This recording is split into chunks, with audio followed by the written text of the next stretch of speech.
શ્રી સ્વામિનારાયણ ભગવાનની જય. અક્ષર પુરુષોત્તમ મહારાજની જય. ગુણાતીતાનંદ સ્વામી મહારાજની જય. પ્રમુખ સ્વામી મહારાજની જય. મહંત સ્વામી મહારાજની જય. સદગુરુ નિષ્કુળાનંદ સ્વામી રચિત હરિસ્મૃતિ ગ્રંથમાંથી સ્વરૂપ ચિંતામણી શ્રીજી મહારાજના મૂર્તિના દર્શન તેઓએ જે કર્યા છે એનું વર્ણન આપણે સાંભળી રહ્યા છે. આપણે પણ ભગવાનના દર્શન કરીએ છીએ, પણ અંગો અંગના ભાવથી એકાગ્રતાથી કેવા દર્શન કરવા એ આપણને નિષ્કુળાનંદ સ્વામી અહીંયા શીખવાડે છે. પરમ પૂજ્ય મહંત સ્વામી મહારાજ 2017ની સાલમાં તે એટલાન્ટામાં બિરાજમાન હતા અને વિદાયના દિવસે બાપા પછી સવારે ઠાકોરજીના દર્શન કર્યા, પછી પૂજા બાદ પોતાના ઉતારામાં આવ્યા અને અલ્પાહાર બાદ ફરીથી વિદાય પહેલાં સ્વામી ઠાકોરજીના દર્શને ગયા. ત્યારે યોગીજી મહારાજની મૂર્તિ પાસે જઈને સ્વામીએ કહ્યું કે સવારમાં આપણે દર્શન કર્યા ત્યારે યોગીજી મહારાજના ગાતરિયામાં જે ગાંઠ વાળેલી અને એના પર ફૂલ છે એ ફૂલ નહોતું. એટલે બધાને આશ્ચર્ય થયું અને ખરેખર પૂજારીને પૂછ્યું તો સવારે નહોતું, એમને પછી જ મૂકેલું. પણ આપણને ખ્યાલ આવે કે મોટા પુરુષ દર્શન કરતા હોય ત્યારે કેટલી એકાગ્રતાથી કરે છે. આપણે તો ઘણી વખત ખ્યાલ પણ ના આવે, દર્શન કરીને આવીએ તો પણ કે ભગવાનને મુગટ હતો કે પાઘ હતો કે શું હતું. પણ મહંત સ્વામી મહારાજની મૂર્તિના તો દર્શન કરે છે, પણ ગુરુ પરંપરાની મૂર્તિઓના પણ આટલી એકાગ્રતાથી દર્શન કરતા હોય છે. તો ભગવાનની મૂર્તિના કેવા ભાવથી એકાગ્રતાથી દર્શન કરવા એ આપણને મોટા પુરુષો પોતાના જીવન દ્વારા શીખવાડતા હોય છે. એમ નિષ્કુળાનંદ સ્વામી પણ આપણને શીખવાડે છે. ત્યારે આપણે ઘર મંદિરમાં અહીંયા મંદિરે દર્શન કરવા નથી આવી શકતા, તો ઘર મંદિરમાં પણ ઠાકોરજીના દર્શન કરીએ તો આવા ભાવથી એકાગ્રતાથી દર્શન કરવા. તો નિષ્કુળાનંદ સ્વામી મહારાજની મૂર્તિનું જે બધું વર્ણન કર્યું આપણે જોયું કે ચરણાવિંદથી લઈ અને મહારાજના મુખારવિંદ સુધી આપણે આગળ પહોંચ્યા છીએ. આગળ આપણે વર્ણન સાંભળીશું.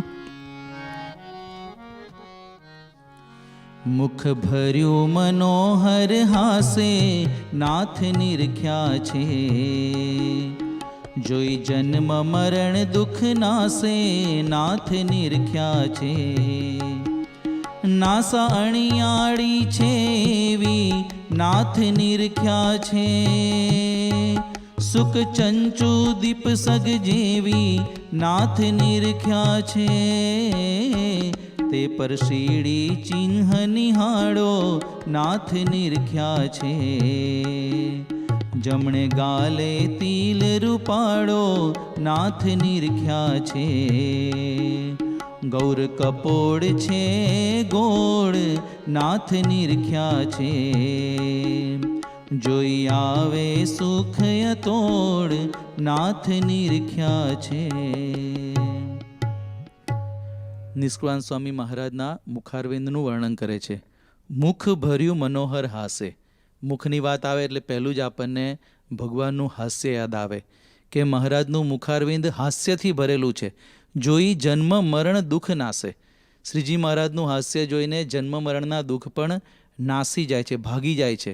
નાસા અણિયાળી છે એવી નાક, નાસા એટલે નાસિકા, એકદમ અણિયાળી છે. સુખ ચંચુ દીપ સગ જેવી, જેમ પોપટની ચાંચ હોય અને દીવાની જ્યોત હોય એના જેવી અણિયાળી ભગવાનની નાસિકા છે. તે પર સીડી ચિહ્ન નિહાળો. ભગવાનના નાક ઉપર મહારાજ જ્યારે નાના હશે ત્યારે એમને સીડી કહેતા, શીતળા આપણે અહીંયા સ્મોલ પોક્સ કહે છે, એ થયું હશે એના ચિહ્ન એ ભગવાનને હતા એ પણ દેખાય છે. જમણે ગાલે તિલ રૂપાળો. મહારાજના જમણા ગાલ ઉપર સુંદર એક તલ છે. ગૌર કપોળ છે ગોળ. ગાલની ઉપરનો જે ભાગ એ પણ એકદમ ઉજળો અને ગોળ છે. જોઈ આવે સુખ અતોડ. તો મહારાજના મુખારવિંદનું સુંદર વર્ણન કર્યું છે. તો પહેલાં હાસ્યની વાત કરી. ગુણાતીતાનંદ સ્વામીની વાતમાં આવે છે 5મા પ્રકરણની 183ની વાતમાં કે પૂર્વે ભગવાન તો ઘણાને મળ્યા છે, પણ આવી ગમ્મત કોઈએ કરાવી નથી. મહારાજની આજુબાજુ આપણે જોઈએ તો હંમેશા ગમ્મત આનંદની છોડ જ ઉછળતી. હરિચરિત્રામૃત સાગરની અંદર સુરાખાચરનું વર્ણન આવે છે કે નાગડકાના સુરાખાચર મહારાજનું પૂજન કરવા આવ્યા. તો સુરાખાચર કેવા હતા? તો શરીરે ભારે અને માથે મોટી પાઘ પહેરે અને વાણી બોલવામાં બહુ કુશળ. મોટા મોટા રાજા હોય કે જોગી હોય કે જતી હોય, પણ અવસર જોઈને એવા વચન બોલે કે બીજાને હાસ્યમાં ડૂબાડી દે, પોતે બહુ હસે નહીં. તો આવું સુરાખાચરનું અદ્ભુત વર્ણન છે. તો મહારાજની આજુબાજુમાં સુરાખાચર હોય ત્યારે હંમેશા હાસ્યની છોડો ઉડતી. એક વખત સુરાખાચર મહારાજને શું કહે છે કે મહારાજ અમને અશાંતિ થાય ને ત્યારે અમે તમને સંભાળીએ છીએ, પણ તમને જ્યારે કોઈક વખત ઉદાસી આવે ને તો તમે મારી ફાંદ સંભાળજો. એમનું પેટ બહુ મોટું હતું. અથવા તો મારી મોટી પાગ સંભાળજો તો તમને શાંતિ થશે. અને મહારાજ ખડખડાટા સાંભળીને હસવા માંડ્યા. એક વખત સુરાખાચર પોતે બોટાદમાં મહારાજને આમંત્રણ આપવા આવ્યા. સભા ભરાયેલી ને મહારાજને કહે છે કે મહારાજ મારે એક ખાનગી વાત કરવી છે. મહારાજ કે આ તો બધા ભગવાનના ભક્તો જ છે, કરો ને વાત, એમાં શું વાંધો છે. પછી એમને કહ્યું કે મહારાજ ત્યાં લોયા પધારો. તો મહારાજ કે અત્યારે શું છે? એટલે સુરાખાચરે ધીમે રહીને કહ્યું કે અમારા ઘરવાળાએ કહ્યું છે કે મહારાજને તમે લાવો, અને જો મહારાજને લીધા વગર ના આવવાના હોય તો તમે ત્યાંના ત્યાં જ રહી જજો ને સાધુ થઈ જજો. એટલે મહારાજ પછી હસવા માંડ્યા. મહારાજે કાતર મંગાવી કે આમાં તો શું ભૂંડું છે, લાવો આપણે મૂંડી નાખીએ તમને. એટલે સુરાખાચર પણ મૂંઝાયા. એટલામાં ગઢડાના મોટી બા મહારાજને આમંત્રણ આપ્યું કે મહારાજ ત્યાં લક્ષ્મીવાડીમાં રીંગણ બહુ સારા થયા છે, તો તમે ગઢડા પધારો તો આપણે રીંગણનો ઉત્સવ કરીએ. એટલે મહારાજે તરત હા પાડી દીધી. એટલે સુરાખાચર તો એકદમ પોતે ચતુર, તો કહે છે કે જોયું મહારાજ, અનંત કોટી બ્રહ્માંડના ધણી હોય એ પણ સ્ત્રીને ના નથી પાડી શકતા, તો અમે તો જીવ જાતિના કહેવાઈએ, અમારું શું ચાલે. એટલે મહારાજ પછી એકદમ ખડખડાટ હસવા માંડ્યા. તો શ્રીજી મહારાજને આવી રીતે ભક્તો બધા હસાવતા, અને મહારાજનું આવું જે હાસ્ય એનું પણ સુંદર વર્ણન પરમહંસોએ લખ્યું છે. તેરી હસની મન હર લીની, પિયા જીવન ભવ જલ તરની, હો પિયા જીવન ભવ જલ તરની, તેરી હસની. શું કહે છે કે ભગવાન તમારું હસવું, હસની એટલે હાસ્ય, એ કેવું છે? મન હરલીની, પિયા જીવન ભવજલ તરણી. તમારા હાસ્યથી તો અમે આ સંસાર સાગર છે ને એ પણ તરી જઈશું. તો શ્રીજી મહારાજનું હાસ્ય એવું અદ્ભુત હતું. અને આપણે ગુરુહરિ પ્રમુખ સ્વામી મહારાજની, મહંત સ્વામી મહારાજની પણ સ્મૃતિ કરીએ તો સ્વામી બાપાનું પણ હાસ્ય કેવું, જેમ મહારાજને આ સુરાખાચરને બધા હસાવતા, એમ સ્વામી બાપાની આગળ પણ ઘણા બધા એવા ભક્તો છે એ બાપાને ખૂબ આનંદ કરાવે, ખૂબ હસાવે. આપણા અમદાવાદની અંદર પેલા મહેશભાઈ વૈદ્ય છે, પછી આફ્રિકાના આપણા હર્ષદભાઈ રાણા છે, ઘણા સંતો પણ બાપાને બહુ હસાવતા. બાપા જ્યારે છેલ્લા વર્ષોમાં સારંગપુરમાં પોતે રોકાયા ત્યારે આપણા પૂજ્ય યોગ વિવેક સ્વામીએ પણ બાપાને ખૂબ હસાવતા, આનંદ કરાવતા. તો બાપા પણ હસે ને ત્યારે એકદમ બાપાનું મુખારવિંદ આપણે બધાએ દર્શન કર્યા છે કે એને આમ સંભાળીએ ને તો અહીંયા લખ્યું ને, જન્મ મરણ દુઃખ નાશે. આપણા ગમે તેવા દુઃખ હોય ને તો પણ નાશ પામી જાય. સ્વામી બાપા પણ પોતે એવો ગમતીલો સ્વભાવ. હમણાં જીવનચરિત્રમાં પ્રસંગ આવ્યો કે અહીંયા લંડનની અંદર જ બાપા મુકુંદભાઈ નામના હરિભક્તના ઘરે જમવા ગયા અને બે બાળકો બેઠેલા અને બાપાએ કેરી આપી. હવે આ બાળકોને કેરી કેમ નહીં ખાવી આવડે નહીં, એટલે એકબીજા સામું જોઈને મૂંઝાયા અને બાપા મનમાં હસે. પછી એક બાળકે હિંમત કરીને સફરજનની જેમ બચકું ભર્યું, તો કેરીના છાંટા બધા ખમીસ ઉપર પડ્યા અને બધું રસના. એટલે બાપા પછી તો ખડખડાટ હસવા માંડ્યા અને સ્વામીનું ઉદર પણ ઉછળવા માંડ્યું. પછી બાપાએ એમને શીખવાડ્યું, પણ સ્વામી બાપાને પણ આવો સ્વભાવ એકદમ આનંદ કરાવે, ગમ્મત કરાવે. તો જો પ્રમુખ સ્વામી મહારાજ પણ આપણને હંમેશા આનંદ કરાવતા, ગમ્મત કરાવતા. તો આવું એમનું હાસ્ય, એના પણ દર્શન આપણે કરેલા છે. એક વખત તો અમે સારંગપુરમાં હતા અને બાપા જમતા હતા અને એક સંતે બાપાને વાત કરી. હવે એ સંત આમ પોતે આમ રમૂજી સ્વભાવના, અને બાપાને એટલું બધું હસવું આવ્યું, પછી તો બાપા જમી ના શકે અને બાપા પોતે પાણી ના પી શકે. પછી તો પેલા બાપા કે આને ઊંધો ફેરવી દો, કે આનું મોં જોઉં છું ને મને હસવું આવે છે. એટલું બધું બાપાને એમને આનંદ ત્યાં કરાવેલો. તો પ્રમુખ સ્વામી મહારાજ હતા આધ્યાત્મિક ગુરુ, પણ કેવો ખડખડાટ આપણને આનંદ કરાવતા, આટલું હાસ્ય. મહંત સ્વામી મહારાજ પણ પોતે એવી રીતે વાતાવરણ એકદમ હળવું ફૂલ રાખે, આનંદ કરાવે. અને મહંત સ્વામી મહારાજ પણ એકદમ આમ ચકોર છે. એક વખત એક ભક્ત, એ બહુ પોતે આમ ટીખડી સ્વભાવના, રમૂજી સ્વભાવના, અને સ્વામી બાપા પાસે મહંત સ્વામી મહારાજને જઈને કે આર યુ હેપી, કે મારા પર રાજી છો? તો સ્વામી કે હા. તો એમને તરત આમ ક્રોસ ક્વેશ્ચન કર્યો કે વાય, મેં તો કંઈ કર્યું નથી. તો સ્વામી કે એટલે જ રાજી છું, તું કંઈક કરે એવો છું. તો જો પછી પેલા કે સ્વામી તમે તો સત્પુરુષ કોઈ રીતે પકડાય નહીં. પછી સ્વામી એકદમ ખડખડાટ હસવા માંડ્યા. તો જો મોટા પુરુષ આવી રીતે હાસ્ય કરે, આપણને આનંદ કરાવે. આપણા ભારતની ક્રિકેટ ટીમના એક પ્લેયર છે શિખર ધવન, એ હમણાં રાજકોટની અંદર મેચ હતી અને બાપા તે વખતે રાજકોટમાં જ હતા, મહંત સ્વામી મહારાજ. પછી એ પોતે દર્શન કરવા ત્યાં આવ્યા. પછી સ્વામી બાપા જોડે બધી મુલાકાત થઈ, બધું મળ્યા. પછી બહાર નીકળ્યા ને પછી એ પોતે બોલ્યા કે લવલી મીટિંગ.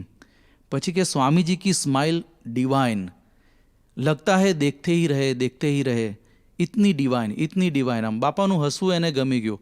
હવે આ તો જો મોટો ક્રિકેટર કહેવાય, કેટલું રજોગુણી વાતાવરણની અંદર બધા રહેતા હોય, કેટલા બધા લોકોને મળતા હોય, પણ જો મોટા પુરુષનું હાસ્ય તો એ જોઈને લોકોને આનંદ થઈ જાય. તો અહીંયા નિષ્કુળાનંદ સ્વામી કહે છે કે જોઈ જન્મ મરણ દુઃખ નાશે, મુખ ભર્યું મનોહર હાસે. તો શ્રીજી મહારાજના હાસ્યની આવી સુંદર વાત કરી. આગળ નિષ્કુળાનંદ સ્વામી મહારાજના મુખારવિંદનું વર્ણન કરે છે. કર્ણ હરણ દુઃખ ના કહીએ નાથ નિરખ્યા છે, જોઈ મોટા સુખને લઈએ નાથ નિરખ્યા છે. વામ કાને બિંદુ શ્યામનાથ નિરખ્યા છે, અતિ શોભે શોભાધામ નાથ નિરખ્યા છે. કાન બુટ્ટે ચોટે ચિત્તનાથ નિરખ્યા છે, જોઈ મન થાય ચકિત નાથ નિરખ્યા છે. વાસો લાસો વાલો લાગે નાથ નિરખ્યા છે, જોઈ તિલ મોટો દુઃખ ભાગે નાથ નિરખ્યા છે. આંખ્યો મન ગમતી મરમાળી નાથ નિરખ્યા છે, રાતિ રેખાએ રૂપાળી નાથ નિરખ્યા છે.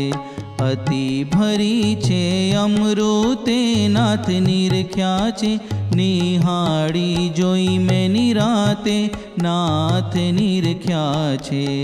પાપણ ઉપર કર ચલિયું નાથ નિરખ્યા છે, સારી શોભે છે બે ભલિયું નાથ નિરખ્યા છે. ભ્રકુટી નયણે નિરખી નાથ નિરખ્યા છે, દિશે કામ કમાન સરખી નાથ નિરખ્યા છે. મહારાજના મુખારવિંદનું વર્ણન કરતા કહે છે કે કર્ણ હરણ દુઃખ ના કહીએ. ભગવાનના કાન તો કેવા છે કે દુઃખને હરી લે, જોઈ મોટા સુખને લઈએ. વામ કાને બિંદુ શ્યામ, જમણા કાન ઉપર તલ છે. અતિ શોભે શોભાધામ, કાન બુટ્ટે ચોટે ચિત્ત, કાનની જે બુટ્ટ એના ઉપર તો આપણું ચિત્ત ચોંટી જાય છે. જોઈ મન થાય ચકિત. વાંસો લાંસો વાલો લાગે, જોઈ તિલ મોટો દુઃખ ભાગે. પછી કહે છે કે મહારાજનો વાંસો એ જોઈને પણ, ત્યાં મોટો એક તિલ છે એ જોઈને પણ દુઃખ ભાગે છે. તો ભગવાનના કાનની વાત કરી તો કાન દુઃખના હરણ છે. મહારાજે કેટલા બધાના દુઃખની વાતો સાંભળી હશે. પ્રમુખ સ્વામી મહારાજે પણ કેટલા બધાની દુઃખની વાતો સાંભળી અને એમના દુઃખ દૂર કર્યા છે. સ્વામી બાપા તો ફોનમાં, મુલાકાતમાં, મિટિંગમાં કેટલું બધું સાંભળતા. અહીંયા લંડનનું જ આપણે જીવનચરિત્ર વાંચીએ છીએ 1974માં 2 વાર બાપાએ મિટિંગ રાત્રે 2:30 વાગ્યા સુધી કરેલી એવું આવ્યું. અને એક વખત તો 10 વાગે મિટિંગ ચાલુ થઈ અને 3:45 વાગે મિટિંગ પતી. આ મિટિંગમાં બાપા શું બધી દુઃખની વાતો સમાધાન આપતા હશે, કેટલું બધું સાંભળે. તો આટલું બધું સાંભળીને ભક્તોના દુઃખ એ મોટા પુરુષ દૂર કરે છે. એક વખત સ્વામી મુલાકાતમાં હતા અને એક હરિભક્ત આવ્યા. હવે હરિભક્તનું આમ વ્યક્તિત્વ કેવું કે લાંબી વાતો કરે, આપણે લપ કહીએ ને આમ. એટલે આમ જેવા આવ્યા ને એટલે આજુબાજુવાળા બધા સંતો કે આ લપ આવીને માથું દુખાડશે, એટલે વારાફરતી બધા સંતો આમ દૂર જતા રહ્યા. હવે બાપાને તો બેસવું જ પડે. બાપા તો પ્રેમથી અને મળ્યા, બધી વાતો કરી. પછી એ ભાઈ ગયા. પછી કોઈકે કીધું કે સ્વામી તમને આને એકની એક વાતો કરે છે, કંટાળો નથી આવતો? બાપા કે તમે બધા તો જતા રહો પણ હું એને નહીં સાંભળું તો એનું બિચારાનું કોણ? પછી કે હશે હવે ગમે તેમ તો ભગવાનનો ભક્ત છે ને. તો જો આપણને ઘણી વખત લોકોની વાતો સાંભળવી ગમે નહીં, પણ મોટા પુરુષ તો આ બધી વાતો સાંભળી અને એનું દુઃખ દૂર કરે. અને પાછું કેવું સાંભળે એટલે એક્ટિવ લિસનિંગ કહે છે ને, આમ આપણે ઘણીવાર સાંભળીએ પણ સાંભળતા ફોનમાં જોઈએ, બાલા મારીએ, એટલે પેલાને બિચારાને સંતોષ પણ ના થાય. પણ મોટા પુરુષ તો આપણી વાતો સાંભળે તો આમ કાન ધરીને પ્રેમથી આપણી બધી વાતો સાંભળીને આપણા દુઃખને દૂર કરે. મહંત સ્વામી મહારાજને પણ આપણે જોયા છે કેટલા પ્રેમથી સાંભળે. નાનો બાળક પણ પેલું મુખપાટ પછી વાત કરવા આવે ને તો એ સ્વામી એકદમ આમ કાન ધરીને એની વાત સાંભળશે અને એની વાતને પછી જે કંઈ યોગ્ય એને ન્યાય પણ આપે. તો જો મોટા પુરુષ હંમેશા એમના કાન કેવા છે, કર્ણ હરણ દુઃખના કહીએ, એ ભક્તોના દુઃખને દૂર કરી લે છે. સુણી પારકા દોષને દાટે, એવું નિષ્કુળાનંદ સ્વામી લખ્યું છે. તે જીવના રૂડા થવા માટે, આપણી બધી ભૂલો સ્વામી બાપાએ સાંભળી, મહંત સ્વામી મહારાજ સાંભળે છે આપણો જીવનું રૂડું કરવા માટે. પછી આગળ આંખનું વર્ણન કરે છે. આંખ્યો મન ગમતી મરમાડી, રાતી રેખાએ રૂપાળી. ભગવાનની આંખો કેવી છે? મનગમતી. અતિ ભરી છે અમૃતે, નિહાળી જોઈ મેં નિરાતે. મહારાજની આંખોમાં અમૃત ભરેલું છે. આમ દ્રષ્ટિ કરે ને, આંખ છે ને એવી વસ્તુ છે કે આપણું વ્યક્તિત્વ જેવું છે ને એવું આપણને કોઈ માણસની આંખ જોઈએ ને તો તરત પરખાઈ જાય. તો શ્રીજી મહારાજની આંખો એવી હતી. આમ મહારાજ દ્રષ્ટિ કરે ને તો કોઈ દ્રષ્ટિ તોડી ના શકે. એક વખત જૂનાગઢની અંદર એક ગોકળ ભાટિયા નામનો હરિભક્ત હતો. એને ઈચ્છા થઈ કે મહારાજને જમાડવા જ. તો એને મહારાજને આમંત્રણ આપ્યું. મહારાજે હા પાડી. હવે ઘરે એના માતુશ્રી છે ને સત્સંગી નહોતા, એટલે એને કહ્યું કે મારે સ્વામિનારાયણ ભગવાનને જમાડવા હતા, કે હું કંઈ જમાડવાનું નથી. એને કહ્યું કે મારે એના દર્શન કરવા નથી. એ કે વાંધો નહીં, તું દર્શન ના કરે તો પણ રસોઈ તો બનાવ. પછી એનો દીકરો હતો એટલે એને રસોઈ બનાવી. પછી કહ્યું કે અહીંયા તું જમાડજે, હું અંદરના ઓરડામાં બેસીશ, હું કંઈ એમને જોવાની નથી. પછી તો બાણું બંધ કરીને અંદર બેસી ગઈ. મહારાજ જમવા આવ્યા. શ્રીજી મહારાજ જમતા જાય, વાતો કરતા જાય. તો મહારાજની આવી અદ્ભુત વાણી સાંભળીને અંદર પેલી બાઈને થયું કે આવો સરસ મીઠો અવાજ છે તો આ સ્વામિનારાયણ કેવા દેખાતા હશે. લાવો ને આપણે બારણાની તિરાડમાંથી જોવામાં શું જાય છે. એટલે એને બારણાની તિરાડમાંથી આમ સ્વામિનારાયણ ભગવાન સામું જોયું. હવે મહારાજ તો અંતર્યામી. એ જ વખતે મહારાજે બારણાની તિરાડ સામું દ્રષ્ટિ કરી અને મહારાજની દ્રષ્ટિ એમના ઉપર પડી ને એની દ્રષ્ટિ મહારાજની આંખો ઉપર પડી. તો કહે છે કે મહારાજની મૂર્તિ એના અંતરમાં ઉતરી ગઈ. પછી તો એને ચારેકોર મહારાજ જ દેખાય. પણ અંતે એને સત્સંગ તો હતો નહીં, એટલે કુસંગને લીધે મહારાજની મૂર્તિ દેખાતી બંધ થઈ ગઈ. વર્ષો પછી સત્સંગ થયો ત્યારે એને પશ્ચાતાપ થયો. પણ જો મહારાજની દ્રષ્ટિ કેવી હશે. આપણે હરિલીલામૃત ગ્રંથ જે છે દલપતરામે લખ્યો છે, એ પોતે કહે છે કે હું નાનો હતો અને તે વખતે મારા મામાની સાથે ગઢડા ગયેલો કોઈના લગ્ન પ્રસંગે. અને મામાએ કહ્યું કે આપણે ગઢડામાં સ્વામિનારાયણ છે મોટા, તો ચાલો ને દર્શન કરવા જઈએ. સત્સંગ કંઈ નહીં, પણ કે મારા મામાની આંગળી પકડીને હું ગયો. બાળક પોતે હતા. અને તે વખતે શ્રીજી મહારાજ માણકી ઘોડી પર બેસીને આમ બહારથી આવ્યા. ઘોડી પરથી ઉતર્યા, ઘોડીની સરક ભગુજીને આપી અને કહ્યું કે આ ઘોડી ત્યાં બાંધીને એને પાવરો, પેલું ઘાસ નાખી દેજો. અને પછી કે એક દ્રષ્ટિ મારી સામું કરીને મહારાજ અક્ષરોડીમાં ગયા. તો દલપતરામ કહે છે કે હું પોતે પછી તો અંધ થઈ ગયેલા મોટી ઉંમરે, પણ કે એ શ્રીજી મહારાજની એક દ્રષ્ટિ હજુ પણ હું ભૂલી શકતો નથી. તો જો મહારાજની આંખો કેવી હશે. મહારાજની આંખ, કોઈક એક વખત મહારાજની આંખ જોવે ને કોઈ ક્યારે ભૂલી ના શકે. પ્રેમાનંદ સ્વામી એક સરસ પદ લખ્યું છે. તારા નેણા જોઈને મોટા છત્રપતિ, તારા નેણા જોઈને મોટા છત્રપતિ, તજી ભોગને ફરે છે રાનો રાન રે કાન. પ્રેમાનંદ સ્વામી કહે છે કે તમારા નેણા જોઈને તો મોટા મોટા છત્રપતિ રાજાઓ છે ને એ પણ પોતાનો રાજપાટનો ભોગ છોડી રાનો રાન, અત્યારે સ્વામી બાપાની પાછળ દેશ પરદેશના ભણેલા ગણેલા યુવાનો સાધુ થઈ જાય છે, એમનો લાભ લેવા દેશમાં જાય છે. તો બાપાની એક દ્રષ્ટિ મળે એના માટે. તો પ્રેમાનંદ સ્વામી એવું જ વર્ણન કર્યું છે. પછી કહે છે, જો તારા નેણા નિરંતર નાથજી, જો તારા નેણા નિરંતર નાથજી, પ્રેમાનંદને આપો એ દાન રે કાન.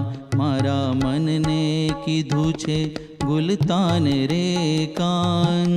રસિયા રસીલી તારી આંખલડી, તારી આંખલડી, રંગ ભીના રસીલી તારી આંખલડી, રંગ ભીના રસીલી તારી આંખલડી. પ્રેમાનંદ સ્વામી કહે છે કે તમારી આંખ જોઈને તો મોટા મોટા રાજાઓ તો ગુલતાન થાય છે.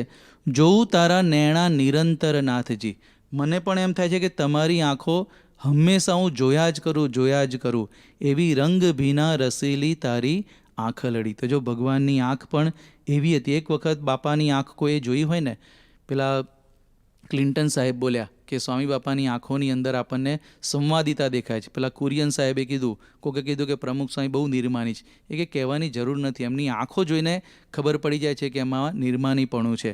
મહંત સ્વામી મહારાજ હમણાં થોડા સમય પહેલાં મુંબઈ હતા ત્યારે ચેતનભાઈ જોશી નામના એક ભાઈ મળવા આવ્યા અને વાત કરી કે સ્વામી 7 મહિના પહેલાં સારંગપુરમાં હું આપના દર્શન કરવાયેલો.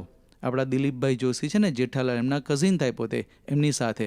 તો કે આપ તે વખતે ઉતારામાંથી જતા હતા, હું તો ઊભો હતો અને જતાં જતાં આપે મારી સામું દ્રષ્ટિ કરી કે મને 20 વર્ષથી વ્યસન હતું, કોઈ રીતે ટળતું નહોતું, પણ આપે એમ ચાલતા ચાલતા એક દ્રષ્ટિ કરીને તો કે બસ એક દ્રષ્ટિથી ત્યાર પછી મને વ્યસન કરવાનું મન થયું નથી.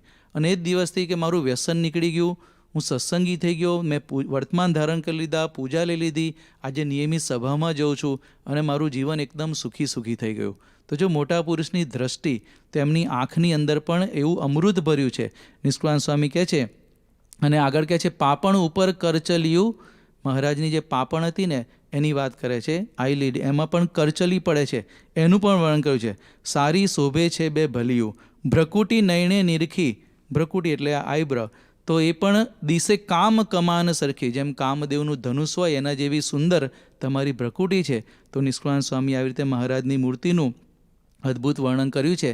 તો આપણે બધા પણ જ્યારે જ્યારે દર્શન કરીએ, અત્યારે આપણે મંદિરે નથી આવી શકતા, તો ઘર મંદિરમાં પણ દર્શન કરીએ ત્યારે આવી રીતે એકદમ મહિમાથી, પ્રેમથી, એકાગ્રતાથી ભગવાનના દર્શન કરીએ અને મૂર્તિ આપણા અંતરમાં ઉતારી શકીએ, એ જ એમના ચરણોમાં પ્રાર્થના. શ્રી સ્વામિનારાયણ ભગવાનની જય.